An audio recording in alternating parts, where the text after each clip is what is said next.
নিযুত মইনা আৰু স্কুটি দুইটা আঁচনি ৰাজ্য চৰকাৰে পৰিচালনা কৰিব পৰাৰ সক্ষমতা আমাৰ নাই। কতো আমি টেক্সো নতুনকৈ ল'ব নোৱাৰো।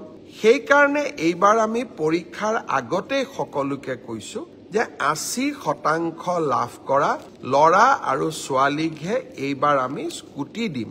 কিন্তু যিসকলে স্কুটি নাপাব ছোৱালীয়ে ভাগিনীসকলে তেওঁলোকে নিযুত মইনা আঁচনি পাব। যিসকলে দ্বিতীয় বছৰতো ষ্টাডি কণ্টিনিউ কৰিব খোজে, ড্ৰপ আউট নকৰে, তেওঁলোকক আমি নিযুত মইনা আঁচনি নিৰন্তৰভাৱে দ্বিতীয় বছৰৰ বাবেও যোগান ধৰিম। চৰকাৰী মহাবিদ্যালয় বা বিশ্ববিদ্যালয় যিসকলে সেলফ ফাইনেন্সিং কোৰ্সত পঢ়ি আছে তেওঁলোকেও এইবাৰ নিযুত মইনা পাব। মোৰ ছোৱালী ভাগিনীসকলৰ বাবে আমি নিযুত মইনা আঁচনি আৰম্ভ কৰিছিলোঁ। যোৱাবাৰ প্ৰথম বৰ্ষত আমি নিযুত মইনা আঁচনি আগবঢ়ালো। আপোনালোকে সকলোৱে জানে বছৰত 10 মাহৰ বাবে এই আঁচনিৰ টকা আমি লাভ কৰোঁ। এতিয়া 10 মাহ সম্পূৰ্ণ হ'ব, কিন্তু দ্বিতীয় বছৰতো আমি নিযুত মইনাৰ আঁচনি পাম। দ্বিতীয় বছৰৰ কাৰণে আমি ইতিমধ্যে আপোনালোকৰ প্ৰপত্ৰসমূহ সাজু কৰি উলিয়াইছো। কলেজৰ অধ্যক্ষসকলে আপোনালোকক প্ৰপত্ৰ যোগান ধৰিব। যিসকলে দ্বিতীয় বছৰতো ষ্টাডি কণ্টিনিউ কৰিব খোজে, ড্ৰপ আউট নকৰে, তেওঁলোকক আমি নিযুত মইনা আঁচনি নিৰন্তৰভাৱে দ্বিতীয় বছৰৰ বাবেও যোগান ধৰিম। অৰ্থাৎ ফাৰ্ষ্ট ইয়াৰত আমি পালো বা পাই আছো, এতিয়া আমি ছেকেণ্ড ইয়াৰতো পাম। এইবাৰ আমি আঁচনিখনত দুই এটা পৰিৱৰ্তন আনিছো। চৰকাৰী মহাবিদ্যালয় বা বিশ্ববিদ্যালয় যিসকলে সেলফ ফাইনেন্সিং কোৰ্সত পঢ়ি আছে তেওঁলোকেও এইবাৰ নিযুত মইনা পাব। যোৱাবাৰ মোক বহুত ছোৱালীয়ে লিখিছিল যে মামা আমি নিযুত মইনা পোৱা নাই। পিছত মই খবৰ কৰি গম পাইছিলো যে তেওঁলোকে চৰকাৰী কলেজতে পঢ়ে, প্ৰাদেশিকৃত কলেজত পঢ়ে, কিন্তু সেলফ ফাইনেন্সিং কোৰ্সত পঢ়ে। তাৰ বাবে যোৱাবাৰ আমি নিযুত মইনা দিয়া নাছিলো, কিন্তু এইবাৰ আমি সেলফ ফাইনেন্সিং স্কিমত পঢ়া সকলকো নিযুত মইনা আঁচনি দিম। প্ৰশ্ন হ'ব, প্ৰথমৰ পৰা দ্বিতীয় বৰ্ষত পোৱা সকলে নিযুত মইনা পালে, প্ৰথম বৰ্ষৰ সকলে নিযুত মইনা পাবনে নাই? আপোনালোকে চিন্তা নকৰিব।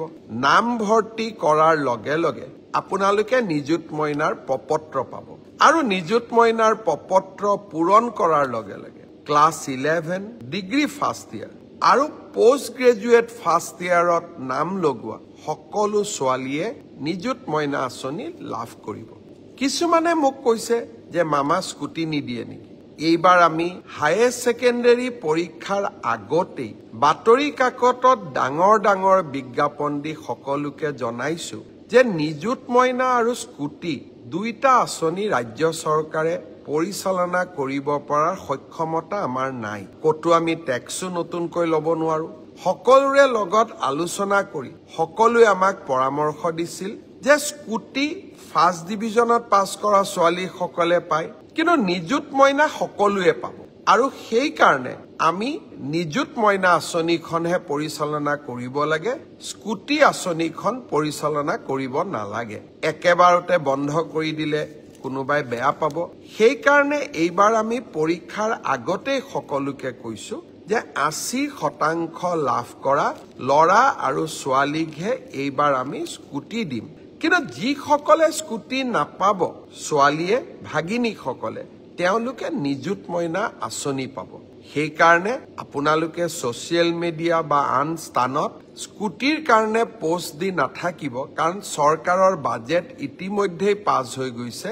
আমি সকলো বিধানসভাত বহি একেলগে সিদ্ধান্ত লৈছো যে আমি স্কুটি নিদিওঁ, নিযুত মইনা দিম। আৰু নিযুত মইনা আঁচনিখনে ইমান দুখীয়া ছোৱালীক সহায় কৰিছে, তাৰ যিটো উপকাৰিতা তাক আজি আমি মৰ্মে মৰ্মে দেখা পাইছো। দেউতাক মাকে এতিয়া ছোৱালীৰ পঢ়াৰ খৰচেই দিব নালাগে।